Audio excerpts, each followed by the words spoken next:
Okay, I just wanted to make a quick video for anyone who has the Ego Hedge Trimmer. This is the Hedge Trimmer attachment here, as you can see, and I just want to make a quick video in case you were someone like me and you were on the job and your trimmer jammed. Now, normally, and in the past when I've had a trimmer jam, usually it's probably because of some debris stuck in the teeth. So the first thing I did when I looked at my trimmer was always inspect the teeth. And I didn't find that there was any debris or material or branches in them. I usually do keep these pretty well oiled and sharp, and I make sure it doesn't get bent. So I didn't think that this was the problem.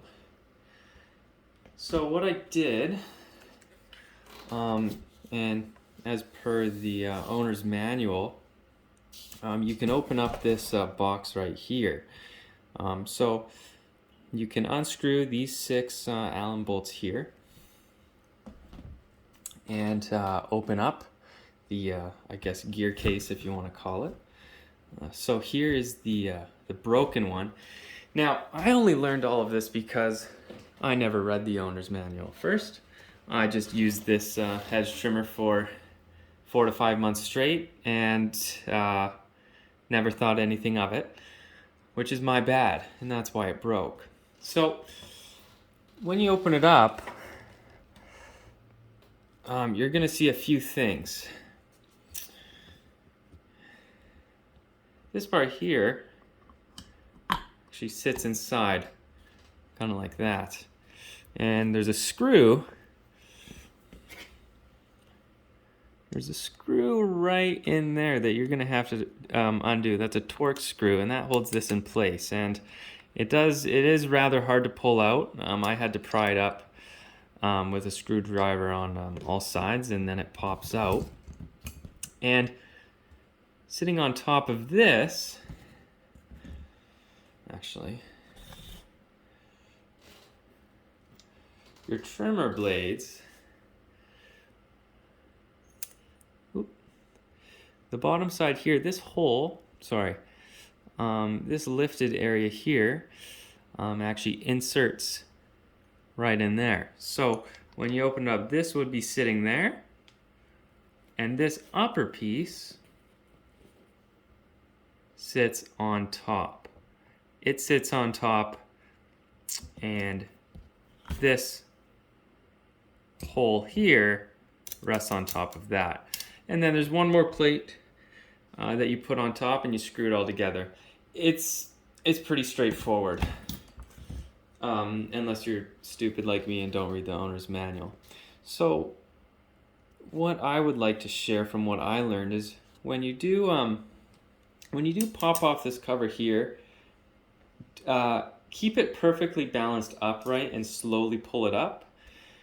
I took mine off at a slight angle, and I looked at this piece actually, and I pulled it up, and that was a big mistake because this piece is actually full of these little cylindrical bearings, and a bunch of them fell out and they fell inside, which was incredibly frustrating. So it was actually quite difficult to get those little cylinders out and put them back in. So whenever you're dealing with this piece, keep it upright and be very gentle with it, because you don't want those cylindrical bearings falling out. So when I was inspecting, I didn't find any damage with this, but what I did find, actually, it's been cleaned a couple times now. I've really cleaned this. This was full of just brown goo, and again, that was my fault. I should have opened it up, and I've learned all about using grease.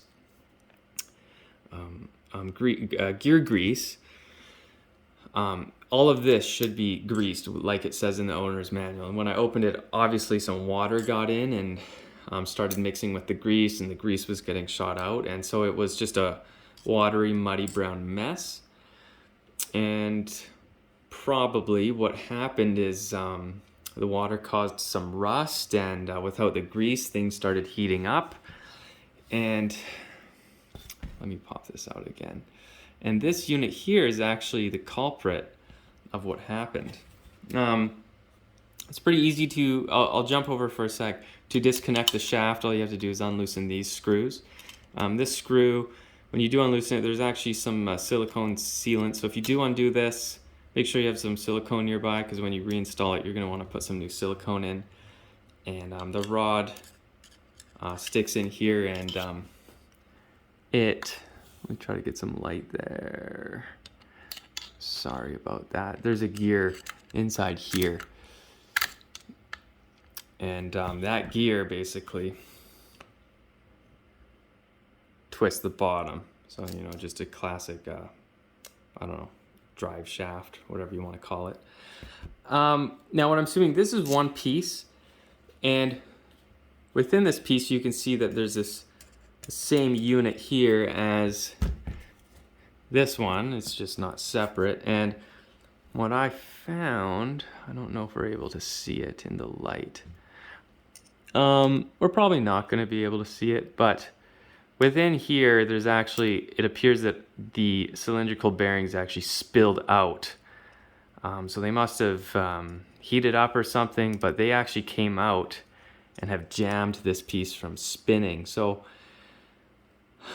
that's why I can see that it's jammed. This piece is not movable. So that was on me. Luckily for me, this part can be replaced online. You can find the part number. It's about $45. I don't know if that's American or Canadian. And I think this part here is about $12. So I'm going to be ordering a new one of these, and maybe a few other small parts when I make my order, and reinstall it all together. I'm going to get some brand new grease, put it in. I'm probably going to take apart the blades here, get them cleaned up properly, and then I'll have two hedge trimmers. I bought this as soon as this one broke. I can't do my work without it, but now I've learned the hard way to read owner's manuals, keep your tools greased and the blades oiled, and it's probably a good idea to always have two trimmer blades on the job. So feel free, leave a comment, ask any questions. I'll try to get back to you. And again, be careful moving this piece. Don't let those ball bearings fall out. And maybe I'll add a second video when I rebuild this and see how it works out. Maybe it doesn't work. Maybe I screw it up even more. I don't know. But we shall find out. All right, thanks for watching.